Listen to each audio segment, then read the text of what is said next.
right, welcome everybody to our virtual volunteer summit for 2023. This is a super exciting time for all of us. One of the most exciting things is not only that you guys are here to celebrate our launch of our strategic plan, but also that this is our 50th anniversary year, and what an exciting time that is. I am Nancy Gore. I am an adult with spina bifida, and I serve on the National Spina Bifida Board.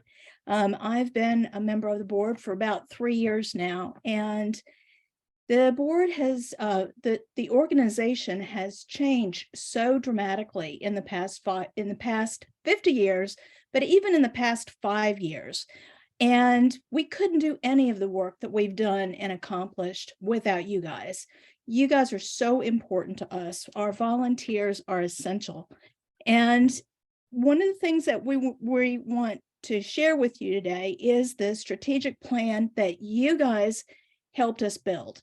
That's what makes this plan so exciting, is that it was designed with y'all, with our medical professionals, with our constituents, with families, with parents. Everybody was involved in putting this strategic plan together, because the Spina Bifida Association has absolutely embraced this concept of nothing about us without us. They know that in order for the organization to be successful, we've got to be in lockstep with everybody's needs. So it's essential that you guys understand and help us with this, and we're going to talk about that this afternoon. And I love the fact that Mike calls this a call to action, not just a strategic plan, because that's exactly what it is. It's so wrapped up with everything that I think that will address the needs that our constituents have told us we need to focus on. So it really does get to the bottom line of what needs to be accomplished over the next 3 years. So during the meeting, we're going to talk about where we know we need to go and how you can help support us in getting there. So with that, I'm going to kick it off to Ms. Sara. Thanks, Nancy. Hi, everyone. I'm Sara, the CEO of the Spina Bifida Association. It's good to see so many faces. Some of you I know, some of you I don't, and we're just delighted that you joined us today. I'd like to echo what Nancy said. I mean, this has been a long process to get to this point. And it began many, many years ago when we started doing work and finding out what our community wanted and needed. It started when we started the work on the guidelines. It culminated in our research agenda work that created the first patient-centric research agenda for this organization. And now we've moved to the strategic plan and have made sure to include everybody's voice in this plan, and we're really excited about it. It echoes the things that we've been hearing for years. It told us that we were headed in the right direction, that we could believe what we were hearing, and we're just delighted to kick it off this year, and are excited that the work we're going to be engaged in and how we can all work together to make the world a better place for people with spina bifida. So with that, I'd like to talk a little bit about our webinar today. We do have a few housekeeping things we need to go over. We are recording this. You will receive an email later on that will give you the recording of this session, as well as the job descriptions for the volunteer positions that we're speaking about today, and also I believe the PowerPoint as well. So you'll be receiving all of these things later on, so you don't have to worry about taking lots of notes or anything like that. This is meant to be a conversational kind of day. We just want to talk a little bit about what the plan is and how we're going to go about accomplishing it, and how you can play a part in that. The other thing is, if you're not already muted, please mute yourself, and please stay on mute because background noise does become very difficult to navigate on one of these webinars.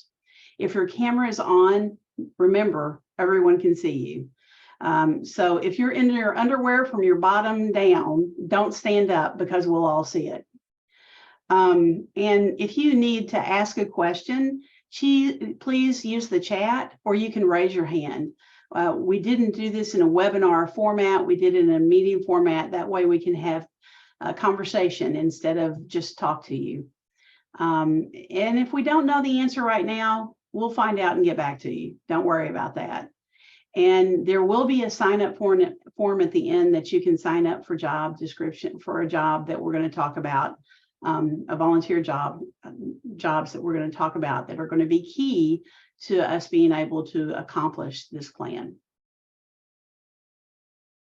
So let's get started. The first goal that we want to talk about is closing the adult care gap. You know, when I mentioned the survey that we did for the research agenda earlier, the number one thing that everybody said in that survey, even though it was about research, was that people needed to find adult care, that we couldn't find it. There just weren't enough adult physicians who were caring for adults with spina bifida. And so for that reason, we've made this our number one goal. This is where we're putting our biggest and most attention. And this is what we're one of the most excited about. And so we're really delighted to get started on this. But really what we're focused on is making sure that adults with spina bifida have access to the quality care that they need. And also not only providers, but equipment, medications, and supplies. So that means that we're going to have to work to increase the number of adult providers who are knowledgeable about caring for adults with spina bifida. We're going to have to advocate on behalf of insurance reform to change some of the insurance issues that our community faces, whether it's with equipment or medicines or supplies. And the other thing is that we're going to have to make sure that we can collect and share information about providers and equipment so that people can get referrals and connections that they need to be able to care for themselves. So Judy, you want to talk a little bit about how we're going to do that? Sure. We have activities currently happening and plans made to address adult care gaps. We're in the middle of a 101 adult care 101 training, virtual training. We do this every other week. We usually have 25 to 30 participants working with us. It's been a very rich occasion, and it will probably be the basis for developing adult care 101 curriculum, which is part of our plan to address the gap. We're looking to develop a system where we can have clinicians on call for consultation. Even if there were clinicians in lots of places, there will still be people with spina bifida somewhere where there's not a knowing clinician. So we're thinking there's a way to develop a system of consultation with people who are familiar and interested with spina bifida. Also tying that to telehealth, advocate for better telehealth insurance coverage. Also, as Sarah mentioned, we're advocating for better insurance coverage, particularly for our constituents who have Medicaid or Medicare. And a better system for information and referral services. When I'm trying to get you to look, but you're not looking. Yes. Someone have their phone is not muted, please.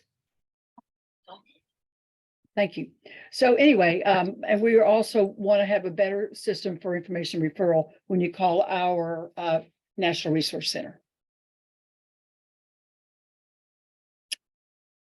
Anybody have questions that they would like to put in the chat? I'm not seeing anything in the chat right now, but I will definitely let you know. Okay. Do we have to do it in the chat? A question. No, you can raise your hand. Okay, that's what I was trying to find on here. I'm so sorry. That's okay. Is it okay You've got if the I floor, ask? so go ahead. The reason my concern about the healthcare, I mean, I think it's excellent that you're beginning to pursue adult care. That's wonderful. I happen to be fortunate enough that I'm able to drive to the Cleveland Clinic. So I have been for the past few years going there. But I do live in a small community, and I recently broke my tibia-fibia. And while I was in the hospital, the thing that I've encountered was, for me, the doctors here in my local community kind of brought, other doctors in when I was in the ER, or not other doctors, I'm sorry, other medical personnel to come in and say, oh, she's got, because I do have a MACE, I think that's what it's called. And they were like, oh, wanting me to talk about it, to show them that kind of stuff, which I Mhm. mean, was like, really for me was offensive, because it's like, I don't feel like I'm, there to provide show and tell for other people, that because they've not been familiar with spina bifida, and the medical personnel. So I guess for me, that's the one of the things. Is that going to kind of be out there for like community doctors in small settings to be able to Yes. access, to be able to, so that they don't come in and parade me around. Right. Or the other thing is, like with my broken leg, the difficulties that I encountered with that, because it's like, Yeah. well, we don't know you. We don't have that many people in here, like in your situation, and, all that kind of stuff. And it's like, I'm trying to solve my own problems to help Right. them fix me. And Yeah. I'm like, this is a little ridiculous. And it continued on. I'm still with the broken leg and things. But anyways, that would be, I think one of the things for me is that not just adult care providers like that specialize, but doctors that anywhere can log in and say, hey, we've got this client or this patient, and here's the situation, that they can be able to access and talk to somebody about the situation, rather than looking to me to solve my own problems. Yeah, and well, unfortunately, the adult healthcare system is kind of set up that way, period. I mean, we all have to, whether or not you have spina bifida as an adult, you kind of have to solve your own problems a lot of times, unfortunately. But with that said, that's part of the reason we want to do the two things, the training. The plan for the training is it's virtual, it's not in person, although we'll do some in-person trainings at big meetings that doctors attend. But the majority of it will be online. And then the clinicians that are available for on-call consultation will be available for adults, hopefully, or clinicians who can ask those kinds of questions of a colleague versus you in the hospital as you're trying to recover. And Chloe, you probably know this, but if you don't access the healthcare guidelines on our website, download them to your phone, it may help you say, here, read this, instead of having to talk to them so much about stuff that you'd like to not talk about. Well, I unmuted myself, but the thing is that I go to Penn State Medical Center up in Hershey and everything, but the issue I'm having right now is I'm from the state of Georgia and I fly out there to get my care, and it is illegal for any of my doctors at clinic, including the PMR, to do a telehealth consultation with me because Right. it's over state lines and everything. And that's one of the frustrating things that I encounter and stuff. Just thought I'd, bring that up. I could go Well, on and on about the other barriers too, but And a reason that we need your voice to advocate for more telehealth opportunities. I think that's a giant opportunity and a big barrier, just like you're stating. definitely. Okay. Can I just answer Ginger? Ginger, the National Resource Center, we just was hoping to enrich and make more efficient for people who have requests of the Resource Center to be able to get what they need. And Juanita may be on the phone right now also, but she would say that to you as well. Yeah. Hi, right. I am. I don't know if you can hear me, but yes, that is definitely something that we are constantly working on. We're constantly working on building a list of individual providers who we've learned see adults. And in addition to that, we just recently joined with an organization called Unite Us that will help us to expand our network of resources. Yeah. Judy and Sarah, as we start talking about ways that we can have our community help, there was a question that popped up, and that is, how specifically can we advocate for more telehealth resources? Well, number one, sign up for Teal on the Hill if you haven't already, because when you sign up for Teal on the Hill, you get on our advocacy list. And so when things come up related to telehealth, we can let you know so that you can lend your voice to that discussion. So that's the first way, and that's the way that you can make the biggest impact in terms of advocacy anyway. You can also advocate for improving access to care in your own home state. That's a big piece. We can help you band together with other people in your state to work on issues. We've got some plans around that, and we need volunteers who are willing to work on advocacy at a state level. Share your stories with lawmakers. You don't have to go to Till on the Hill to share your story with your member of Congress or your state legislature. You can go to town halls in your own community. You can visit offices in your community. You can go to the state capitol. All of those things are things that you can do even without us. But knowing if you're signed up and you're getting updates from us, you kind of know what our stance is on things. And we're trying to alert you all about issues that come up that we know about, but we also need you to alert us about issues that are coming up too, so we can kind of keep track of all of it. We all have to work together to make this happen. And if I could add, oh, sorry, Sarah. Go ahead, Judy. Please let us know if you have physicians or nurse practitioners or specialists working with you that know spina bifida. Please let me or Juanita know, because we'd like to add those people to our list so that we can recommend them to other people. And we can also make them aware of trainings that are going on, and they can get more connected to the community as well. So those are just a few things you can do to help us with this goal.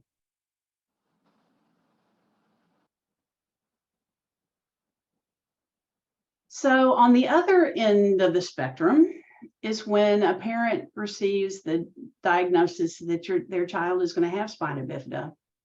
And I think the most heartbreaking story that I have heard over and over and over and over again is the way that most people find out that they're having a child with spina bifida, and how it's portrayed to them by the medical professionals who are there and have to deliver that news. And we want to change how that diagnosis happens, because it's pretty traumatic the way it happens. And I think personally, I don't have research to back this up, but just anecdotally, I think that trauma stays with parents. And I think it's kind of transferred to kids too as they grow up. And I think that if we can change that dynamic, we may be able to start people with spina bifida off with a better footing to begin with. And certainly parents can make better informed decisions with maybe less emotion attached, negative emotion, I should say, and may be able to really evaluate their situation and make a decision that's best for their family. But it's really important that it be delivered correctly. And that is that it's not just all the bad news, all the horrible things that can happen, but what it really means and what it's like to live with spina bifida and what some people who have it think about it. And so diagnosis to 3 months is an area that we're really focused on as well, because we feel like that's the start of the journey. And so we want to start the journey off well and end it well in adulthood. So we're kind of going both ends of the spectrum with this. But anyway, we just want to make sure that those families get off to the right start. So what we're doing is we're trying to improve the way that the diagnosis is delivered so that maternal and family stress is actually mitigated instead of increased. We want to connect more newborns with spina bifida to the qualified care. I think that's really, really critical, because we also know that some people are going out there and getting in utero surgery, and then they're going and finding their own clinics because those surgeons don't know where the clinics are and they can't hook them up with the best quality care. And so parents flounder a little bit. And so we're trying to change that as well. So Judy, you want to talk a little bit about the key components? Yes, we are working on a diagnosis protocol in two lanes. One with Lettercase at the University of Kentucky, who's developing information that's accurate about a spina bifida diagnosis that will be marketed to OBGYNs around the country. And they will also measure the uptake of that so that a person who's never encountered a diagnosis of spina bifida, the doctor or the nurse, won't be saying some of the things that your families may have heard that aren't right about spina bifida. Also, in our own shop, we're developing what we call a care plan from diagnosis to birth plus 3 months that includes the message about spina bifida, what choices you have when you have a diagnosis with spina bifida, what that care would look like if you chose adoption, termination, or fetal surgery, whether it be or postnatal surgery, and then what the NICU stay would be like. And this information will be marketed to maternal fetal medicine physicians and staff and all our subspecialists and neurosurgeons, so that we have a common message and a simple message about spina bifida. That is going on now, and this information will be given to expectant parents when they are counseled by neurosurgeons or maternal fetal medicine physicians. We're advocating for changes. We will be advocating for changes in the medical school curricula about babies with spina bifida and disability in general. So that's a big ship to turn, but we have to start, and that's in our plan for all of the gaps in care. And we work very closely with spina bifida clinics and build partnerships with the clinics who will acknowledge their relationship with maternal fetal medicine or fetal surgery closure centers. Anyone have any questions about this work?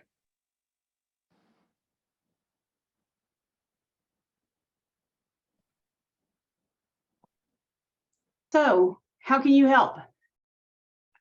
So when we get those tools ready, you can help get them out into local OBGYN offices, into family maternal health offices, all the places where people likely get a diagnosis. Getting those materials out will be really critical. Advocate for funding with Till on the Hill. That's really critical too. You know that, and that's really where we do most of this research that's happening in spina bifida is out of the registry that's located at CDC. And research is really critical to this. And also making sure that you're telling the story of how your diagnosis happened to your legislatures, whether it be on state or federal level, and keeping us abreast too. So I think that all of those things are things that you can do that will be helpful and beneficial to us. Anybody have any questions? Yeah, there was, I don't know what the time, if we have time, Kiki, but I think there were some in the chat. Ginger had some questions. Yeah, Ginger, do you feel comfortable popping up? There was a lot of, sorry. So I did see the question about receiving the diagnosis in an adult. So the vast majority of cases that receive a diagnosis in adulthood are occulta. And we just recently did a couple of webinars on that very topic. We've recorded it and we'll be sending that out.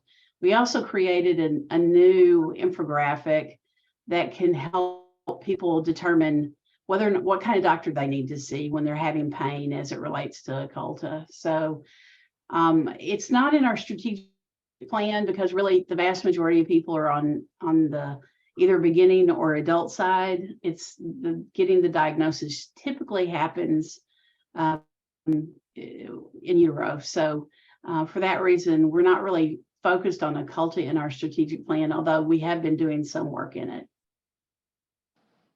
If I may speak up, yes, regarding not occulta, but all the others, back to initial diagnosis for newborns and such.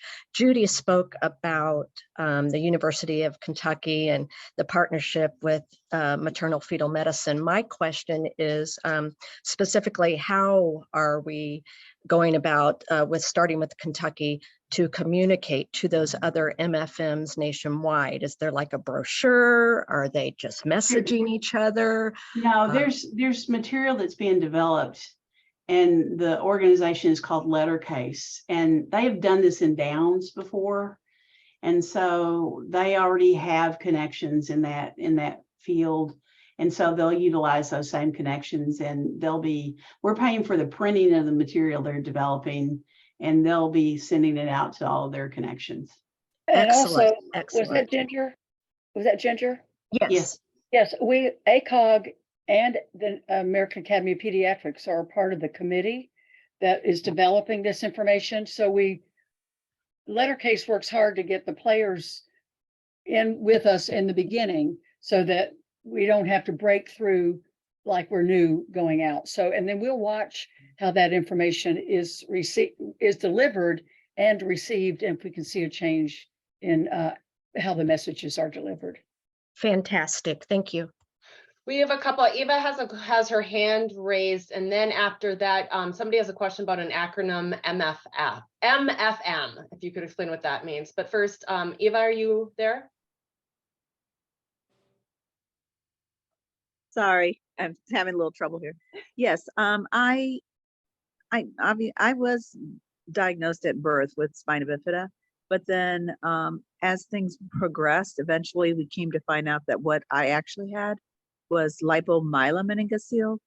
And so throughout my life, I went from a walking, running child to now I use a power chair full time, or a manual wheelchair. So is there a space in there where, and maybe I'm just an oddball, along that continuum for families? Well, lipomyelomeningocele is one of the kinds of a neurotube defect, and we consider it in the family of spina bifida. So absolutely, your diagnosis and the symptoms you experience are in our path of care and treatment in children, of course, and then in adults, which we're trying to get a stronger presence there. Yeah. I'm sorry, I don't know how to put the hand down. That's fine. Jenna also chimed in the chat. MFM is maternal fetal medicine. I don't know if Sarah and Judy want to comment on that at all. Perfect. Yeah, that's it. There's really a lot of good comments in here, and Ginger just wants Eva to know you're not an oddball. None of us are. Somebody had a question about how are we contacting people? Is it by email, or are we using other resources in contacting folks about this? Well, we do it many ways. We're working with a committee of neurosurgeons, maternal fetal medicine people, nurses. So that group, we will make a plan, and it will probably be lots of ways. I don't expect it'll be snail mail, but electronically attending meetings, sharing this information as broadly as we can. And there are places we can go to get a lot of the people who are providing this care at one hit. And people are wanting this information. Our clinics are wanting it because everybody does the message to people, but it's not scripted yet. And this is going to be so helpful because they can talk and then they can hand the mom and dad, this paper will help you to think about this some more. So we'll work hard to know where the message went, to whom and when, etc. I don't see any other hands raised right now or questions.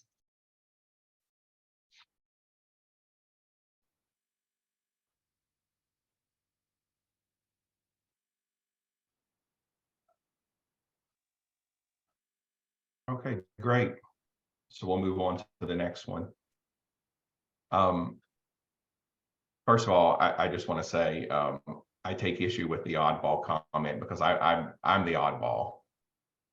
I'll claim that mantle for the group. Hi everyone. For those who don't know me, this is Mike Wood. I'm the COO here at Spina Bifida Association. Been here for a little over a year now. And so I'm still not new, but still getting to know you all. So I'm really excited to be here today. I'm going to talk a little bit about our third goal, and then share it with share this slide with Judy. The third goal is really around building community. One of the things that we consistently heard, and we continue to hear from people in this community, is that people often feel isolated. In the short time I've been here, I can't tell you the number of people I've spoken to who've said, were it not for the Spina Bifida Association, they might not know anyone else who's living with spina bifida. And building those networks and connections and support groups between and among peers is something that we've consistently heard is really important to you all. And we know that it helps you get information, it helps build awareness, it helps, it also helps improve people's health. Oh, I'm sorry, someone's needs to mute themselves. I took care of it. Okay. So it's really important for so many different reasons. And so we want to do more to try to build and strengthen community over the next few years. So we're going to be focused on connecting more people with spina bifida and their care partners to different peer groups so that they can get the information they need. They can become more educated and they can support one another. We're going to do that through a variety of means, online and offline, through our chapters and also nationally. We also want to make sure that these networks are knitted together better because we're convinced that they can learn from one another. So there are a lot of groups out there already that maybe are sort of operating in isolation, and we want to try to connect them with one another and do a better job of that. Because we feel like, if we can create more synergy among those groups, that everyone will benefit from that. And so this is going to be a big focus for us over the next couple of years. And Judy, our research director, will talk to you a little bit about some of the things that we're going to be specifically focused on to try to move this forward. One of the things we realize, while we think we know a lot about our community, we're going to do a formal needs assessment to learn what is needed for support and how it's best delivered. I mean, is it Facebook? Is it TikTok? Is it meetings? Is it virtual? Is it in person? Because we don't really know, and I'm sure it varies depending on the person. But we're going to feel strengthened when we do that. When we deliver programs, they're delivered in ways that you have said are preferred.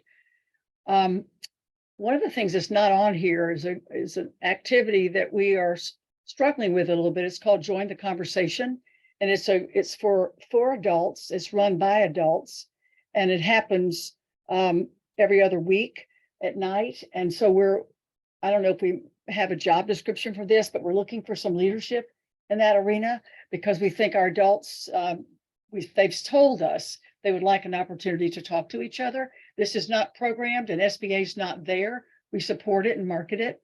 But that is if you're an adult and are interested in that, reach out to me or Juanita at the National Resource Center. We can connect you to that.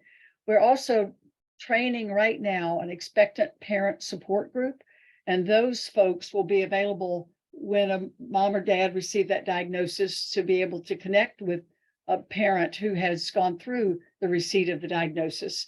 And those folks will be trained and will be able to deliver accurate information and then provide support ongoing.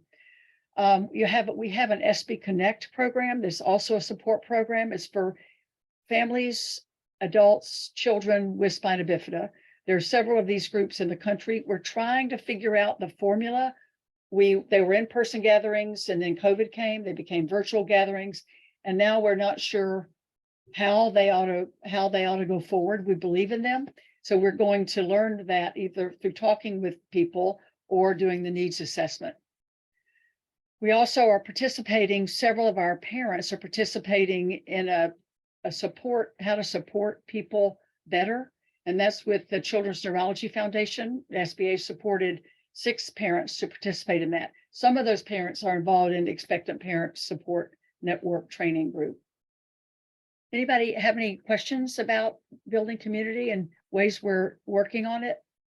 Juanita might want to speak up. She's been answering a couple of questions in the chat. A lot of people are echoing the need for this connection, making mention about employment opportunities as well.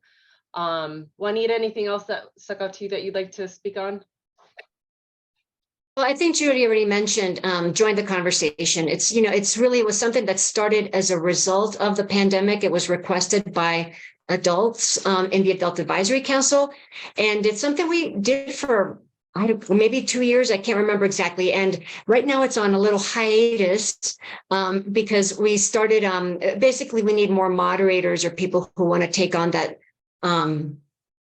role to moderate those conversations. And, we can definitely speak on offline if you're interested in that.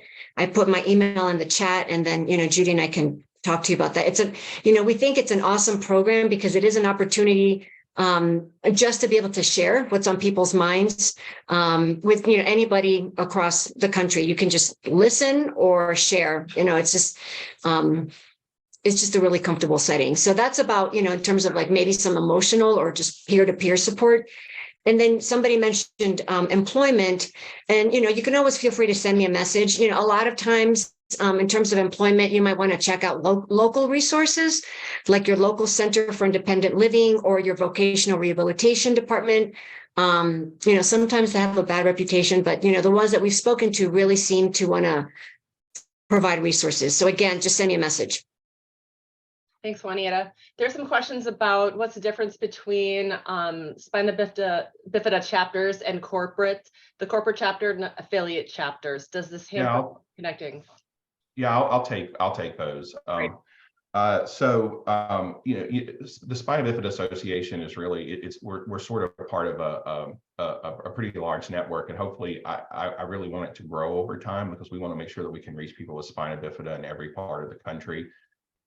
We have some chapters that are actually part of Spina Bifida Association of America, this organization. So you can think of them as sort of branches or markets, and those are in Tennessee and Georgia. That's a chapter. In California, and then North Carolina, South Carolina is a chapter. We have some organizations, some chapters that are what we call affiliates. They are separate organizations, but they affiliate with Spina Bifida Association and use the Spina Bifida Association logo and work very closely with us. There are 10 of those, and I'll have that list at the end of the slide presentation because we're offering some opportunities here through Spina Bifida Association of America, but I want to make sure that if you live in one of these areas where there is an affiliate chapter, that you have that information, because I know they're always looking for volunteers themselves, and they would love to have you. And if you're working for them and helping people with spina bifida, you're helping us and you're helping everyone. So we're all very closely working together. That's why if you see here that, and I'll mention this, I'll get to this in a second, if you see chapter advisory councils in these 3 areas, it doesn't mean that there aren't other chapters. I'll list those at the end, but you may need to reach out to them individually if you live in those areas, and they could have volunteer opportunities for you because they're always looking for people to help too. Hopefully that helps a little bit. But let me just touch base, and then I know we have a couple other questions and we have time to get to them, but let me just touch base on some of the ways that you all can help with this. One is we need, and Judy and Juanita both mentioned this either verbally or in the chat, we need moderators. So we have a number of online support groups that allow people to get together, and it's a way to do that without having to be bound by geography. But we need moderators for those groups. And again, this will be something that's in the sign-up sheet at the end, and there's more of a description about what we're looking for. But we're looking for people who have some history with the group, who would be willing to step in and do that. So that's one way. We also, as I mentioned, in our corporate chapters, the ones that are part of Spina Bifida Association of America, we have volunteer advisory councils that really help move the chapters and work with our staff to make things happen in those areas. And every one of them is in need of more advisory council members. And we have carved out, we're looking just for general advisory council members who want to help, but also people who want to take on specific roles. And I'll talk about those a little bit at the end of the slide presentation. But that's another way that you can help with us. We really could use help in building community. It's your community. And so the more that you can help and work with us in building it, the better it's going to be. Walk-in roles. We're going to talk more at the end about planning committees for walk-in roll and the different things we're looking for. But yeah, walk-in roles, excuse me, are a way that we raise money. But there's so much more than that. They're a way that we build community. We bring people together. We try to create opportunities to educate. They're a very important way to make our cause visible and to raise public awareness. And there are very specific roles that we're looking for to help make those happen. And so that's another way that you can help in building community. I mean, again, all those details will be in the sign-up sheet, and we'll talk a little bit more about it before the presentation's over with. The other thing is that, and maybe this goes without saying, but we are going to be putting this assessment together and engaging you all through survey and also through conversation to figure out better ways to connect you. This is something that Judy mentioned. When the time comes and we reach out, please, please, please, I know you all are busy, but do what you can to participate in those, because we really do care what you think. And I've worked for many nonprofits over the past 20 some years, and I can honestly say that I've never worked for a place that takes the voice of the people we're trying to serve more seriously. So we really believe in that whole saying, nothing about us without us.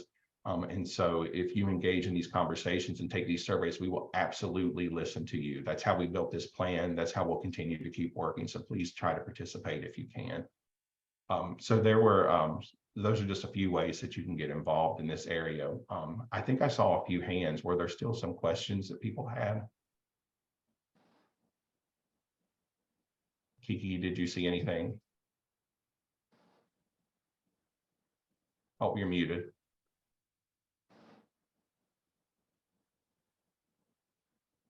Kiki, you're muted.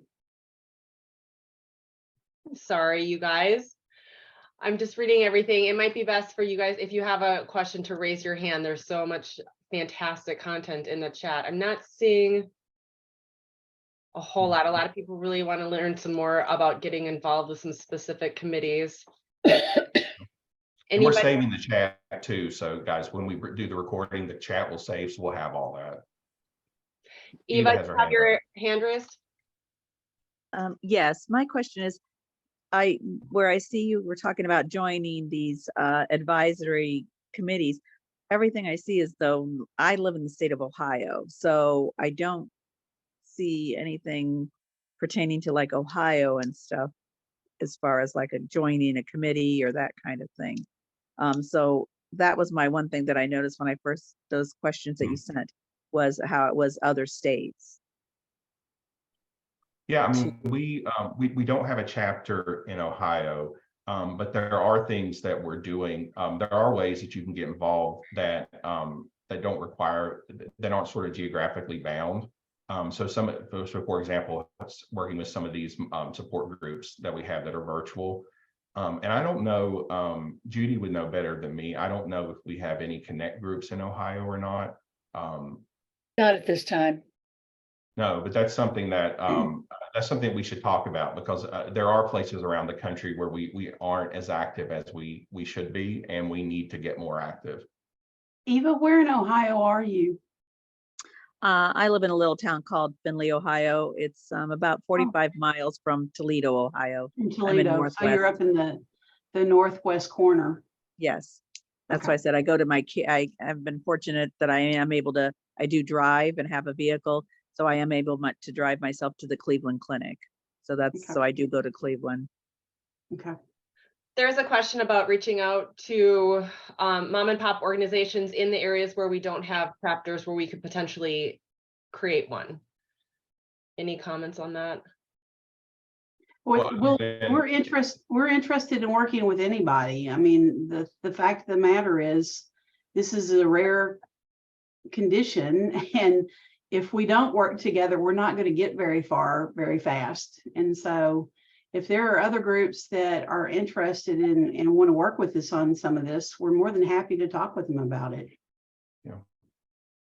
And someone also mentioned that there are some spina bifida organizations out there that aren't affiliated with us. And, you know, we are in conversations with many of those. I think we all feel that the more that we can work together and not be duplicating efforts, the better off we're going to serve people with spina bifida, you know, and their families. So I think we want to try to do that everywhere we can. So if we know about a lot of those groups, but if you all know of any, and you're not sure that if we know about them, just email me, let me know, and we can figure that out.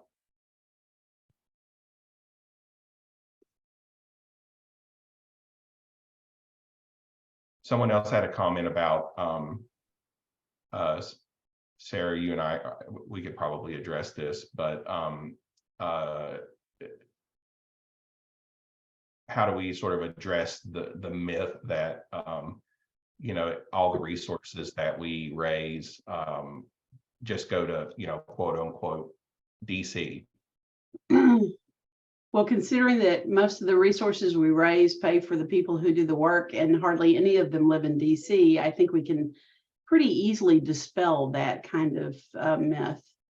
Our greatest resource is our staff, and they're the ones who, that's where the majority of our budget goes to, is to paying for the things that we do, whether they're here or like the World Congress that we're doing in Tucson, or the work we're doing with Lettercase. I mean, it may come to DC, but it's spent everywhere. And I think that's the thing that everybody has to, we're not just sitting on a bunch of money.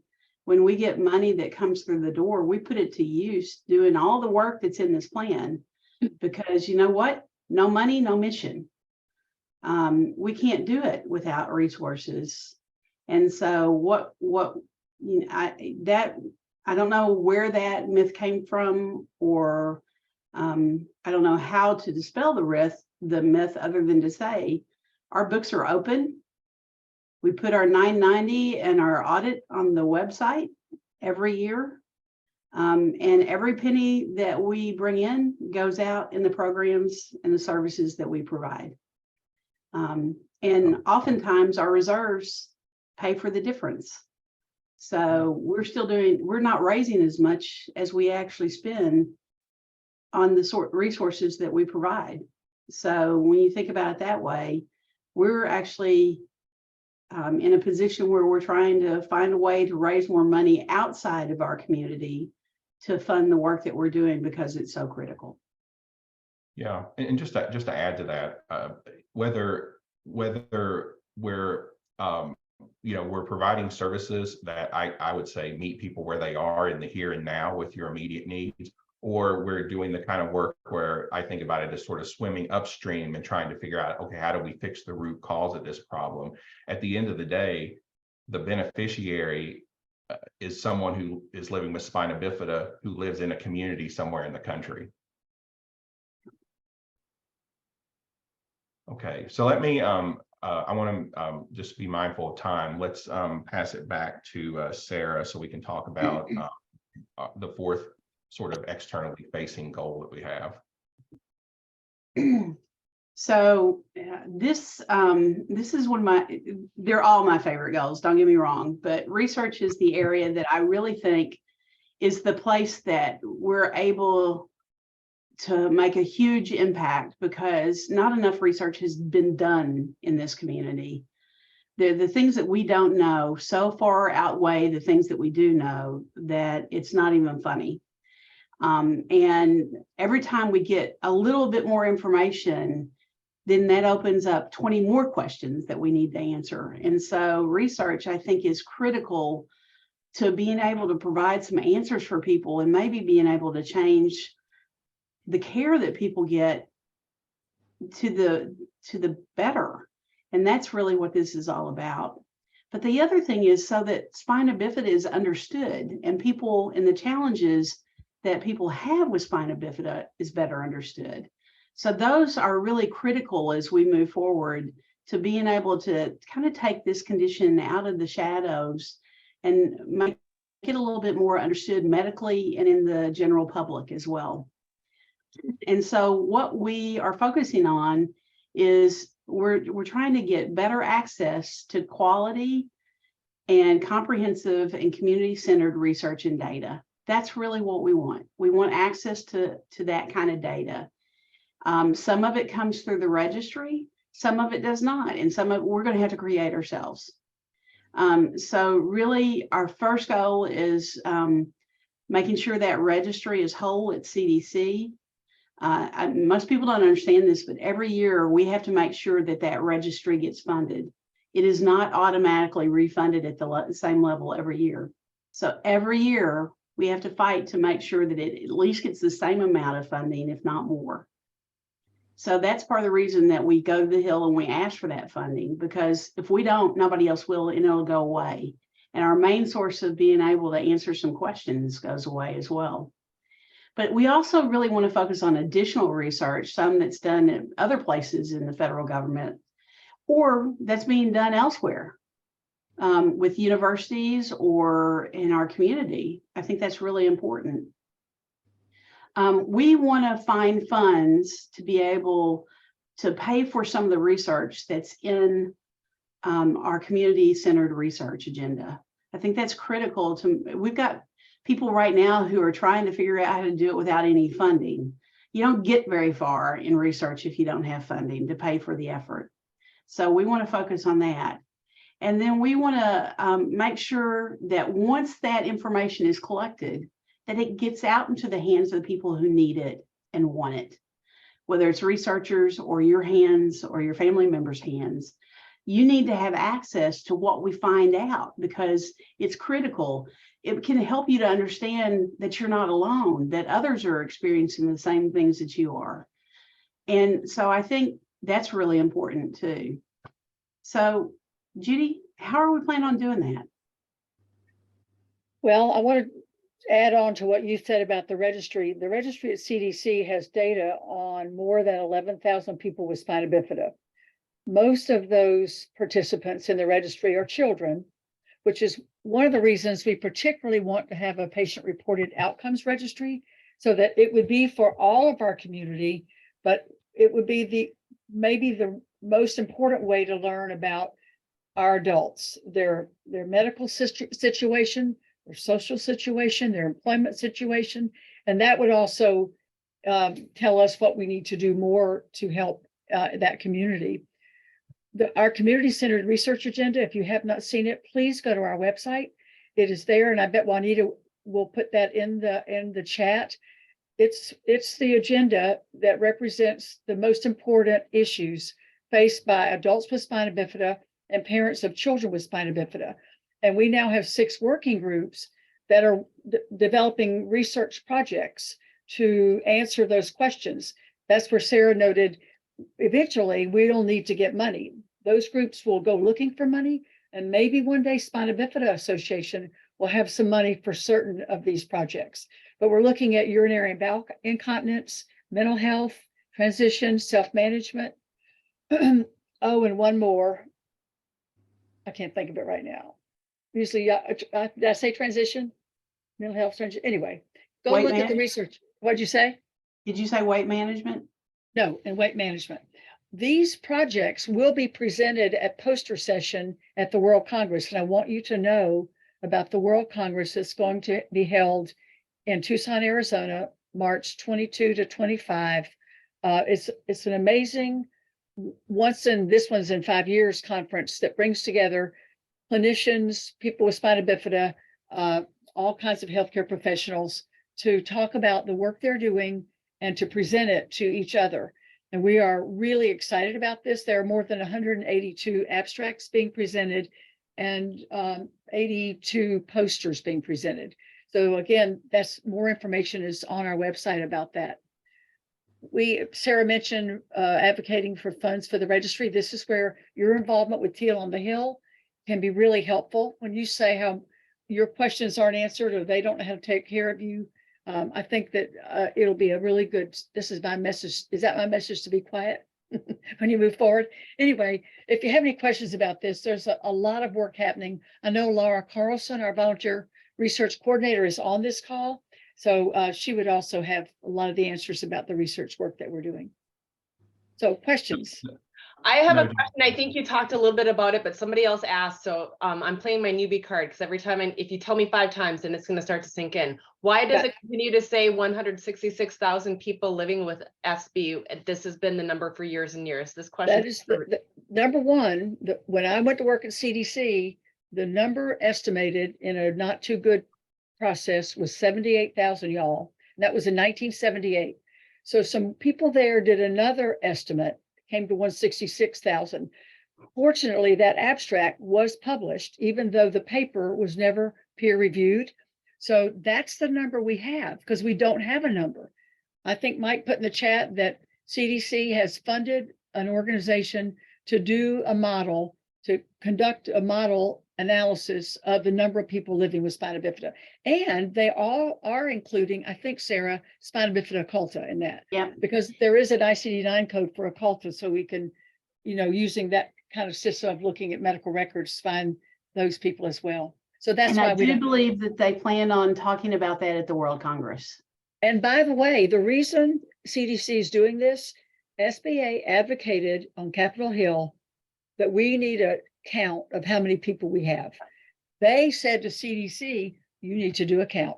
And by the way, SBA got more money for CDC, so for that, and they had the funds to do that activity.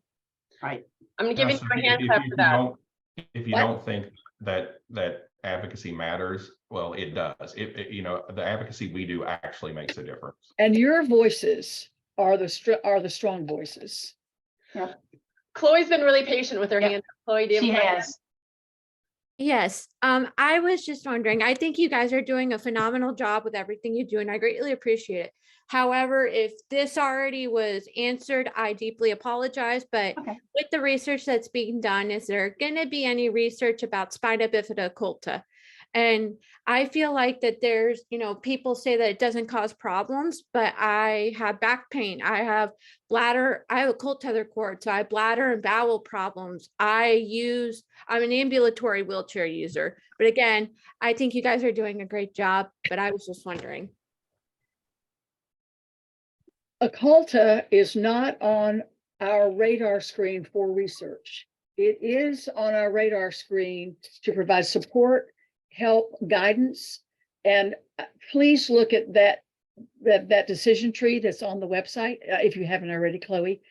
It may be helpful, and many people that have occulta might have an occult form of spina bifida, which is different than spina bifida occulta bony abnormality. Right. And anyway, we can help you if you reach out to us. I'm not saying, because it's hard to find help. We do know that. Mm-hmm. We also have a Facebook, and I know Marquita's on this call, a Facebook group or page, I'm not sure the right word, for SBO. I don't know if you're involved with it, Chloe. But... Yes, I am. Okay, good. Thank you so much for your time. So there was another question from Ginger about tethered cord.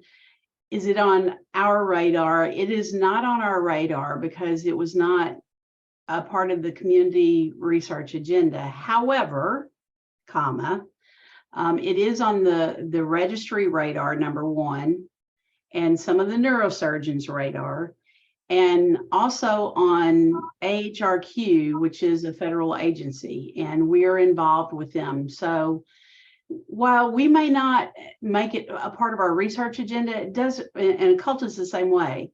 Whether or not it's on our research agenda, if people are doing research on it and they ask for our help, then we absolutely support them. So you need to understand that. And there will be a guideline developed on the management of tethered cord, because we know it is so complicated. The good thing is we didn't have to fund it. We just get to collaborate with it, with this group of neurosurgeons and AHRQ. So I think it might be a next year. It's happening now. We might know something next year. I bet you it will be incorporated into our guidelines. I bet it will be too. There's a lot of really fantastic content going on in the chat, so I'm keeping track of all of this. For the sake of time, I think we should be moving forward with the other priorities. Mike, do you want to? Well, before we do that, let's just talk about quickly how people can help, because I think that's really important. So when we send out surveys, please make sure you take them. That's really important. If we ask for you to participate in a focus group or discussion group, please do so. Your voice matters. If you haven't signed up for our communications, do so, because that's the way that you hear from us about a lot of these issues. When we get the patient reported outcomes registry up and running, spread the word. That's going to be really important. And right now you can sign up for all of us at NIH to be involved in research on a larger scale. And that's really critical as well. And I want to add one thing. When we recruit often for people's research projects that are about spina bifida, if you can, please participate. Sometimes our researchers have trouble finding people to participate, and it means they don't get a good outcome or don't find enough information about the study they're doing. So if there's any way, if you receive a request to participate, and also, did you already say this? Sign up to get our communication. Sarah did already say it, so that we can reach you. Because if we don't have your name and email, we can't reach you. All right, now we'll turn it over to Mike. Thanks for catching that, Sarah. I appreciate it. All right. So I'm actually gonna go through the next few goals and outcomes relatively quickly, because the first four, and we really made this plan to be externally facing, because we really wanted to focus on if we were successful, what would be true for people living with spina bifida that's not true today? What would change? What are those outcomes that we're looking for? What are we trying to change in the world? Then we backed into and had a conversation around, okay, so if this is what we want to accomplish in the world, what are the things that we need to do differently that will enable us to achieve those goals? And so that's where the next few goals come from. So the first one is that we have to raise awareness and understanding and education around the issues that you all are dealing with if we're going to make any headway on any of this stuff. And I can tell in the comments that you all are seeing this, because I see lots of comments about the fact that people don't know they don't know how to treat you, people don't understand the issues, and so on and so forth. And so we get that. That's a huge issue. And so we've identified a few groups that we're going to focus on. We want to raise awareness and understanding with clinicians. We need more clinicians that understand this. With researchers, because we need more people researching the issues that you all have told us matter to your quality of life. We've got to raise awareness with federal and state policymakers, because they don't understand the barriers that you are facing with the cost of insurance not covering things, the fact that people on Medicaid have to travel across state lines and they can't use their insurance. They don't get it. And so we've got to make sure that they do get it. And we also, frankly, we've got to raise awareness with potential investors and people who would be inclined to actually support financially the work that we are trying to do together. So we're going to focus on those groups to make sure that they understand that spina bifida is a rare condition, but that it's the most prevalent permanently disabling birth defect in the US that's compatible with life. And they need to understand the everyday reality of people living with spina bifida. So through media coverage, direct educational outreach, reaching out to clinicians through conferences and so forth, doing more congressional briefings, figuring out and doing much more targeted media engagement. Those are ways we're going to do this. We've also launched a direct response, what's called a direct response engagement program, where you get those you get that mail you get those things in the mail from different organizations asking for money, but also educating you on the issues. We've partnered with a firm, and we're going to be doing that. So over the next few years, we're going to be reaching out not to thousands, not to hundreds of more people, not to thousands more people, but tens of thousands of people who've never talked to us before. And we're going to be educating them about the spina bifida issues that you all are dealing with every day. So we also know that if we're going to be successful in achieving these goals, in addition to raising awareness, we have to do more in our network to align and to integrate and to work together as one cohesive unit. So our national organization and our chapters are those affiliates that I was talking about, and hopefully even some other groups that we may be able to bring into the fold over time. We want to start working together and aligning the work we're doing much more. We started in doing that by building this plan together. So our affiliates worked with us, just like many of you worked with us to put this plan together. This is not an SBA plan, it's a shared plan of action for our network. So that's the start of this. But over the next few years, our organizations are going to be working together to figure out, are there things that we're doing where we're duplicating efforts that we could actually do together and save money that could be actually put toward doing the kind of mission work that you all are talking about and we know that we need to do. We're going to work together on aligning the big events that we do, our virtual events, so that we can create a more consistent experience for you all, our walk and rolls. Everyone that goes to a walk and roll anywhere in the country, while we want those walk and rolls to have local flavor, everyone should have the same high quality experience. So that's something we're going to be working on. And then on these big initiatives, again, that we've mentioned in this plan, for example, the diagnosis to 3 months work and the adult care gap work, we're going to be working much more closely together, executing that as a cohesive unit, because it's going to take all of us to get that done. We also know that if we're going to achieve these goals, we have to raise more money. No money, no mission. And we don't have to be the biggest organization in the world, but we know there's not enough resources collectively to do all the things that we want to do. To provide the direct services that you are talking about that meet you where you are, but also to keep swimming upstream and actually dealing with the root causes. We know that both are important. We need to work on insurance reform, but you all need help in the here and now. We want to be able to provide the services and supports while we're also dealing with those systemic issues and getting at those root causes. We're going to do that by working together more cohesively as a network to try to grow revenue. So instead of us going out and raising money individually, and we'll still do some of that in some cases, we want to start working together to go to major donors, 6- and 7-figure donors, and foundations that fund 6- and 7-figure initiatives, and actually going in this networks and saying, we want to do something together that's going to reduce the care gaps that adults face, that's going to improve the diagnosis and make sure that babies born with spina bifida get off to a good start. It's going to actually do something significant to close the evidence gaps that we face. We want to work on those things together. We want to improve the way that we work with donors so that all of our donors are having a high quality experience, whether they're coming through an affiliate or coming through the national office. And we're going to do more to share best practices and learning between and among our organizations so that we're getting the benefit of our collective experience. And then finally, we've got to continue to build our culture. This is a very outwardly facing organization and an outwardly facing network. We really do believe in nothing about us without us, as I said before. But we want to do more. This volunteer summit is a down payment on that. We want to do more to engage volunteers and to build better systems. We need a volunteer management system so that we can engage you all collectively more effectively. We want to do more to make sure that we're recruiting and retaining the best workforce that we can. Although I selfishly believe we have a pretty great team, I want to make sure that we keep that team and we grow it over time.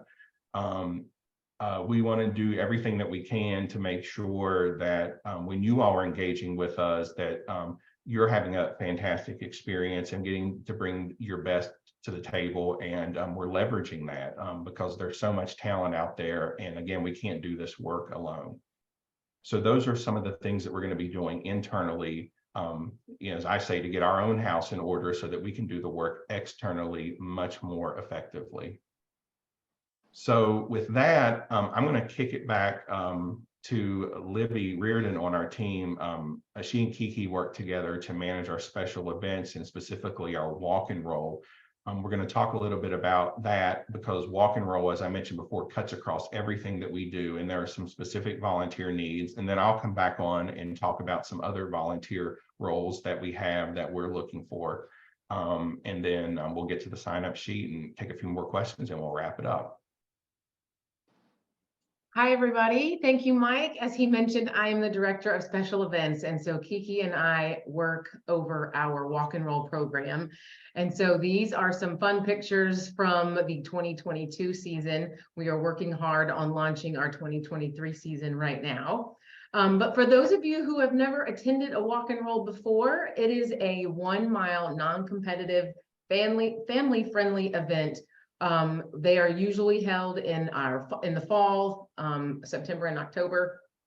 And as Mike mentioned before, we have local chapters as well as our affiliated chapters. So this year on a national level, we have 8 in-person walk and rolls as well as our Walk and Roll Your Way program. And all of our affiliates also hold a walk and roll of their own in their location as well. So there's lots to choose from across the United States. Those chapter pages those registration pages will be launching by the end of this month. But in the meantime, we're working hard on planning for these events and what that looks like at a local level. It takes a group at the local level to make these events happen. The importance of just having the group rather than just Kiki and I coming into town and putting on an event, it's really, really important that we have not only the feedback and the input from the local groups, but they are part of the local culture like Mike spoke of earlier. So it's really important that we have a group on the ground that is interested in helping us celebrate walk and roll and to create one of these fantastic events. So there are lots of ways that you can get involved. The walk and roll planning groups do meet almost for the whole year. We're going to start those planning group meetings in March. And so we meet for the majority of the year up until the event itself. So you'll see here the main ways that you can join the planning committee, and these will also be on the sign up sheet later. The planning committee members in general, that's the group that's going to meet monthly with Kiki and I for your specific walk. They are helping us, grow teams, fundraise, find sponsorships, really involved with the day-to-day planning of that event and what it takes to make it a lot of fun. Then we also need a social media coordinator. As you guys know, social media is such an important part of not only the marketing of our events, but also just having fun and being able to have pictures and communicate throughout the world, throughout the country, how exciting these events are. And so Kiki and I found really quickly this year that it's hard to execute an event and take great pictures and have a drone going around and to help support a media crew. So what we're looking for with a social media coordinator position specifically is someone, you don't have to be local. So this is a good position. If you say, I live in Mississippi and there is not a walk and roll near me, this person can help us on the Facebook groups for the walk and roll with pictures and with postings and things like that. A team captain coordinator is also something that's really important to us. We have found that as far as fundraising goes, it's more fun to be on a team and to fundraise together and to walk and roll together as well. And so we have found that the walk and roll participants that join a team or create a team are more engaged and have more fun on event as well. So team captain coordinator is just that, someone who has been a team captain with the walk and roll before or in another venue that can help support not only Kiki and I's work with the team captains, but on the local level as well. And then of course, all of these fabulous volunteers could not make the day happen without our event day volunteers. And that is exactly what it sounds like. So these are our friends that are going to help us set up. They're going to help us tear down. They're going to unpack snacks and hand out t-shirts and help people register and check people in. And so we also need exactly that, day volunteers that will help us execute our events. And those positions are for someone who may not have the time to commit to a planning group for several months, but would like to carve out, 4 or 5 hours in their day that they're attending the walk and roll to help us execute the event. So that was a really quick explanation of what we're looking for as far as walk and roll planning. When Mike adds the sign up sheet here in a little bit, for all of the positions that we have talked about today, not just the walk and roll positions, there will be an opportunity for you to choose any job that applies to you. If you want to work on a chapter level, if you want to work on the advocacy group, and you want to help us with walk and roll, you can choose any and all that speak to you. At the top of that sign up list will be a link where you can get information more detailed, kind of like the slide before this, about each position and really what it involves. The description of the job, as well as what we think the time commitment would be for each position. And yes, Ginger, these are all volunteer positions. Bushra, you asked earlier too about the meetings for these positions. All of our meetings are virtual. We do them through Zoom. In some capacities, the chapter level will get together if they can, just because they like to. And they're, now that COVID is through, we have the ability to get together a little more often. But our planning groups will meet through Zoom virtually. Okay, cool. And I think you just answered this question where we could, if we wanted to work in multiple committees, we could do so. Absolutely. We hope you will. Yes, absolutely. Even within the walk and roll, say I wanted to just do walk and roll, I could do different parts of the walk and roll. Absolutely. Participating. Yep. Okay. Absolutely. Sure. Well, I think another one it's just much energy. We're looking for, if you have energy to do more than one job and you really want to do it, we're absolutely we're not going to Let's turn see. volunteers away. Don't worry about that. I hope I have the energy for it, but Jackie, you asked a good question. So on a national level, so that means the events that Kiki and I are supporting, we are in Los Angeles and in Sacramento. We're in Nashville and Atlanta. We're in Houston and Oklahoma City, in Greensboro, and in Charleston. Charleston is a new walk location for us this year. We're really excited to be in South Carolina for the first time with our walk and roll. And again, then our affiliated chapters also have walk and rolls as well. And when we launch our registration pages, you will also be able to link to the registrations for our affiliated walks as well. All of the walks will be listed, including the Florida walk. Right, and I'm going to go through that list at the end. So, you know, I'll say on their behalf, I know they're also always looking for volunteers, and whether you're volunteering for one of our roles or you're volunteering through one of those chapters, you're volunteering to help people with spina bifida, and we want you. So I'll make sure you get that list before this webinar is over with, and you can reach out to those chapters if you live in one of those areas. But like Olivia said, some of the jobs that we're looking for aren't bound by geography. So maybe you live in an area where there's no walk and roll or there's no chapter, but you want to be involved in some way. Also, you may be interested in potentially working with a group of volunteers to start a walk and roll. If that's something that you're interested in, there's different ways that you can do that. And you should definitely reach out to Libby and talk to her about that, because we would love to grow this. I think our dream would be that these were happening literally everywhere all over the country, and everyone was having this amazing experience. I mean, what a story that would be, and think about how much awareness that would raise for our cause and the issues that we're dealing with. It would also raise money, but I think even just as powerfully, it creates that kind of visibility that we know we need. And Mike brings up a good point that I wanted to say just real quickly, Mike, about our Walk Your Way program. If you are in a city like Kansas or somewhere that you do not have access to go to a local walk and roll, we have a program that is walk and Roll Your Way. And it is just that. You can register through our system. You can fundraise with us. You can earn incentives just like a walk and roll that was in person. And we have lots of ways to help you do that and support you along the way. The difference is it's just led by you. You can do it anywhere, anytime, any place. Yeah, Ramu had a question.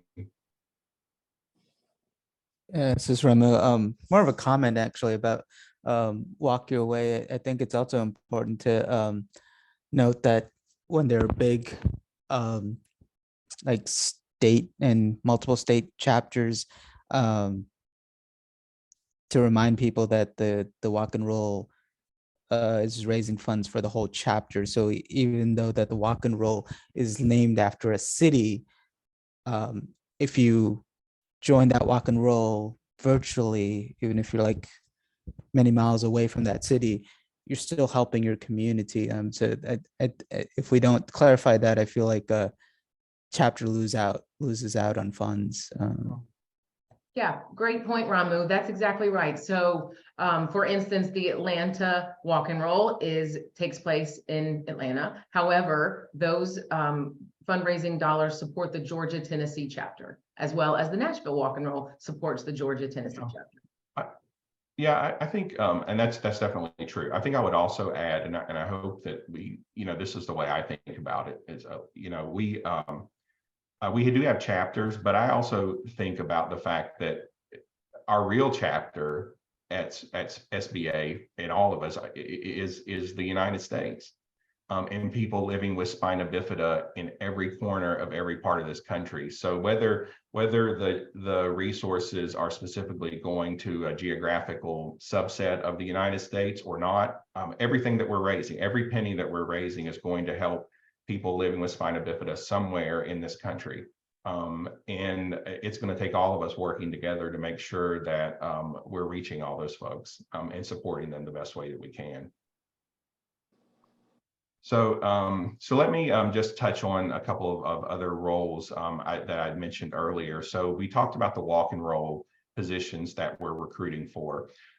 There are also, again, in our corporate chapters, Georgia, Tennessee, California, and the Carolinas, we are looking for more advisory council members. And again, as Libby said, when you get the sign up form, there'll be much more specific information about what these jobs do and sort of the rough time commitment and so forth. We're going to be looking for council chairs, preferably someone who already has some experience with the council, but that's something that we're looking for. People have worked with our councils and are interested in that. You can sign up and let me know. We'll talk to you about it. We need communications coordinators. Now, maybe this person is also doing the social media work for the walk and roll. Maybe they're not, but we need people who can help keep our Facebook pages up for our chapters, can help us get media, people who are just interested in doing that kind of work and love doing it and would like to help do that and be sort of the glue that makes sure that people in the advisory group stay informed about what's happening, and people in that part of the state and part of the country stay informed about what we're up to. They can help us put together newsletters and things like that. We're looking for chapter ambassadors. Now, at some level, we're all ambassadors, but specifically here, we're looking for people in these chapters who are willing to be the bridge between our group and all these other groups. So there were a lot of comments about how we should be working with other groups, and I totally agree with that. What we really need are people in these chapters who are willing to be the bridge and maybe go to the meetings of the other groups or reach out to them. Because I suspect that in a lot of these groups are people living with spina bifida that we don't know and we haven't connected with. So let's use these other groups and work through them to find more people and bring them into our community. We need advocacy coordinators. So we are working at the federal level to try to address a lot of the issues that are getting in the way of access to care and so forth. But there's a lot we can do at the state level in these areas. We need advocacy coordinators who are willing to help us raise awareness at the state level and work on issues like Medicaid and so forth, so that we can increase access to care and hopefully generate more funding for spina bifida efforts. And finally, we need program coordinators. So to me, this is the person who helps do the work where we're really meeting people where they are. We want to do social events, educational events, anything that we can do to bring people together where we're building awareness and helping create community. We can do them virtually as well. We need people to help coordinate those things, working with our staff. So those are the kinds of roles that we're looking for. And of course, just general advisory council members. I mentioned this before, we're also looking for Facebook group moderators. So we have support groups that online. We would love to have moderators for those groups to really keep them moving. We have something that's not mentioned here is that we have groups called SB Connect that are support groups in different parts of the country. Those groups work best when there are strong moderators. So that's something, if you're interested, you can reach out, and I'll give you an email address. You can reach out to us and we can talk about. We have various committees, standing committees. If that's something you're interested in, we can talk about that. And I just put in here all the opportunities that we haven't thought of. If you all have talents and skills and interests and ideas, and you think there's a need that we haven't mentioned here, and that very well might be the case, email us and let us know, and let's talk about it, because we could use your help.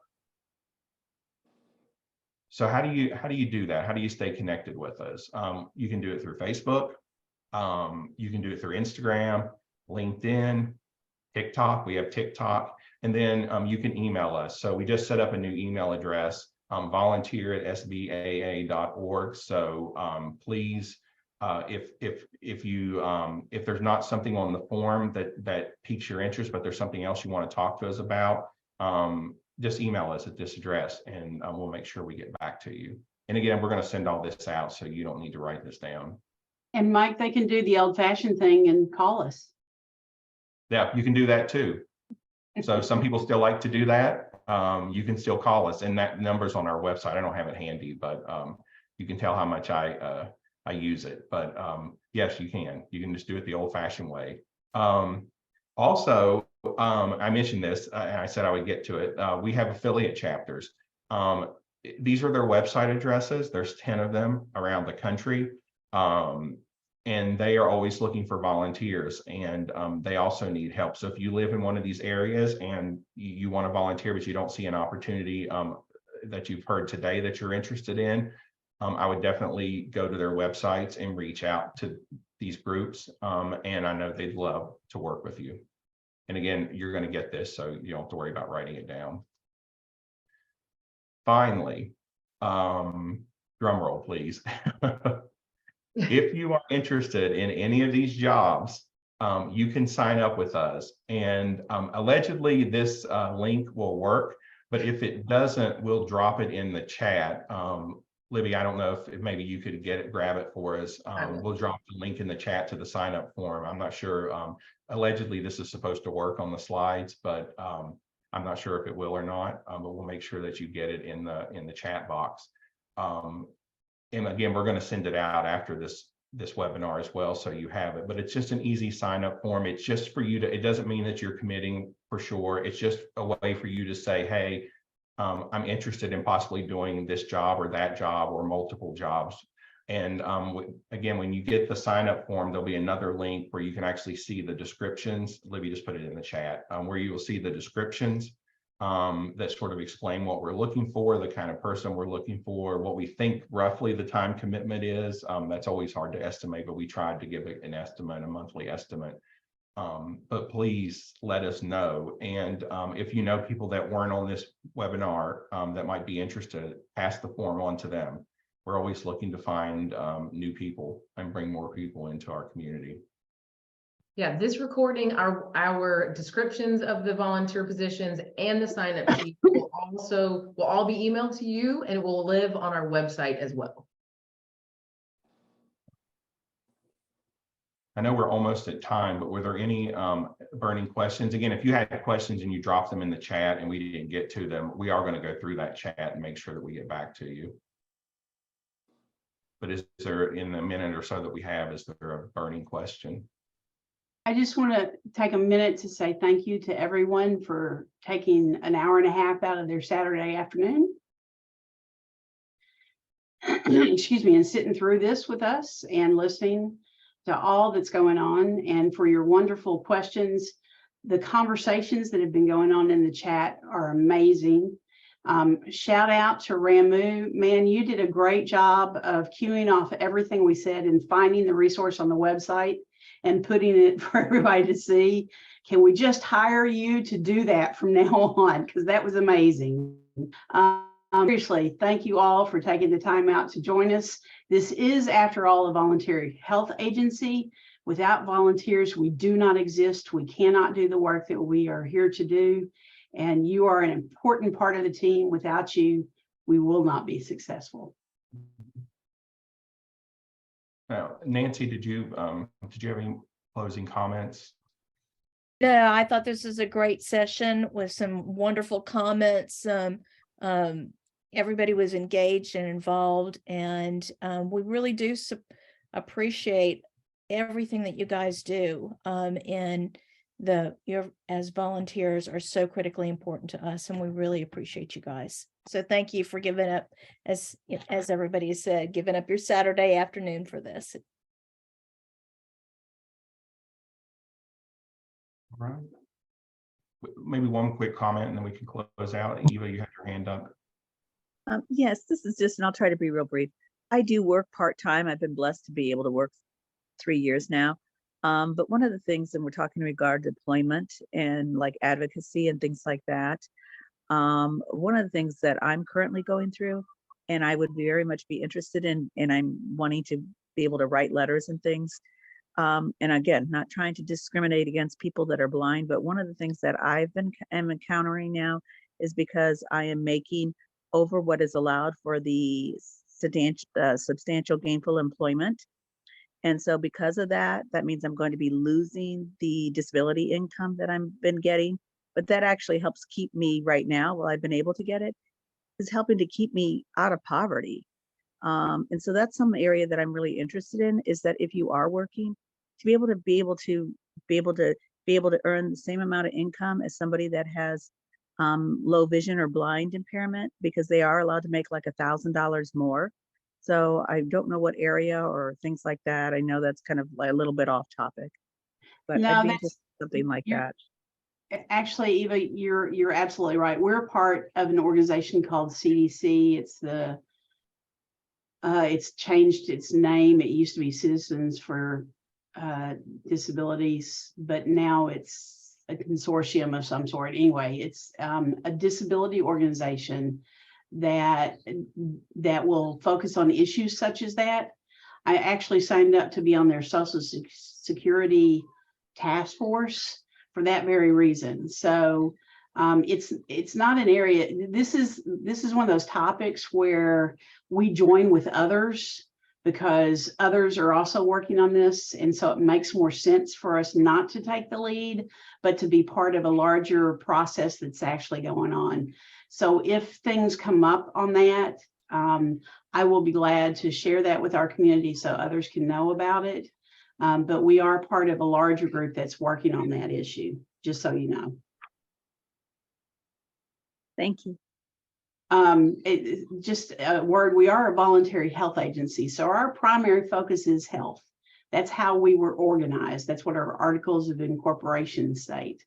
And so the way we look at it is those topics like employment and education and Social Security, healthcare, like health insurance, things like that, we tend to join with others that are working on that because they are broad topics that have a larger impact than just on people with spina bifida.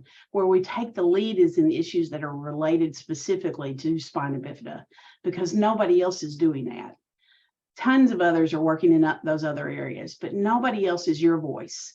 And we're trying to make sure that we are your voice, that SBA represents your needs on those things that are specific to people with spina bifida.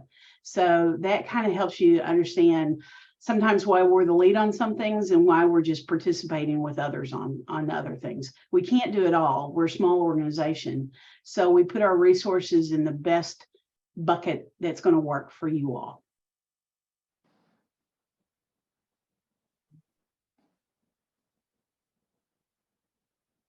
Thanks, everyone. Thanks, everyone. Have a great afternoon. Thank you.